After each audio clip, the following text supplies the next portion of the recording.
Puluhan massa yang tergabung dalam Aliansi Elemen Sipil melakukan unjuk rasa ke kantor DPRK Langsa pada Selasa 11 Juli 2023 sekitar pukul 9 waktu Indonesia Barat. Mereka mendesak Ketua DPRK Langsa untuk membongkar adanya indikasi perekrutan anggota KIP Kota Langsa yang diduga melakukan kecurangan. Dalam unjuk rasa tersebut, Koordinator Lapangan Said Zahirsyah menyampaikan beberapa tuntutan. Pertama, pimpinan DPRK Langsa untuk segera menghentikan dan memerintahkan Komisi 1 melalui Panmus untuk segera membentuk tim khusus rekrutmen calon komisioner KIP Kota Langsa. Karena yang sudah diseleksi tidak boleh lagi diumumkan karena sudah melebihi 5 hari kerja, sehingga membuka kembali harapan masyarakat untuk menjadi calon komisioner KIP Kota Langsa dan berkompetisi secara fair dan objektif. Kedua, jika petisi ini tidak direalisasikan dalam kurun waktu 3 hari, maka pihaknya akan turun kembali dengan masa aksi yang lebih besar. Kalau DPR sendiri itu kan ada petisi yang kami sampaikan tuh kan, terkait polemik tentang rekrutmen komisioner KIP yang berlarut sampai sekarang kan. Nah, ini kita duga ada permainan dari oknum-oknum tertentu, meskipun segelintir, yang coba mempolitisir ini hingga itu semua adalah orang-orang titipan, bahkan mungkin juga orang-orang bayaran yang bisa ke situ.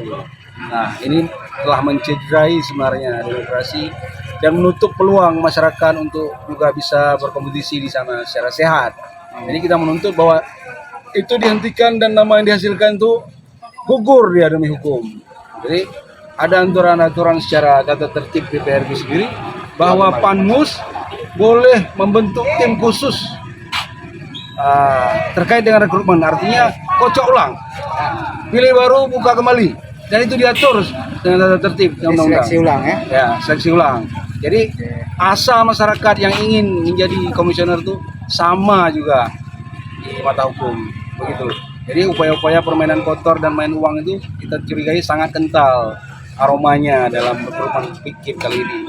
Sementara itu di hadapan pendemo, Maimul Mahdi menyatakan bahwa secara aturan Komisi 1 DPRK Langsa sudah melaksanakan tahapan rekrutmen sesuai dengan aturan yang ada, yakni berdasarkan Kanun Nomor 6 Tahun 2018 tentang perubahan atas Kanun Aceh Nomor 6 Tahun 2016 tentang penyelenggaraan pemilihan umum dan pemilihan di Aceh. Hanya saja ada kendala pada saat Panmus dan pihaknya akan segera menyelesaikan dengan baik. Ini berarti tahapan sudah baik, hanya tinggal sedikit lagi tuntas. Soalan perebutan KIP Kota Langsa. Ya, namun kan kita menerima setiap aspirasi yang disampaikan oleh masyarakat ya, khususnya terkait. Namun hal-hal yang mereka tuntut ya, ini akan kita lihat perkembangannya seperti apa nantinya. Kenapa? Proses perebutan ini sudah dilakukan oleh Komisi 1 sesuai dengan kanun yang ada. Dengan Kanun Nomor 6 Tahun 2018, yaitu memang di situ diatur komisi yang membidangi hukum, pemerintahan dan politik, yaitu Komisi 1. Dan mereka sudah bekerja. Hari ini hasilnya sudah diserahkan ke pimpinan kepada kami. Cuman ini terbentur di tahapan proses Panmus dan paripurna. Dan mungkin kami akan koordinasi kembali di dalam di parlemen ini nantinya. Proses ini tetap kami jalankan sesuai dengan mekanisme yang ada. Dari Langsa, Seli Novita melaporkan untuk Puja TV Aceh.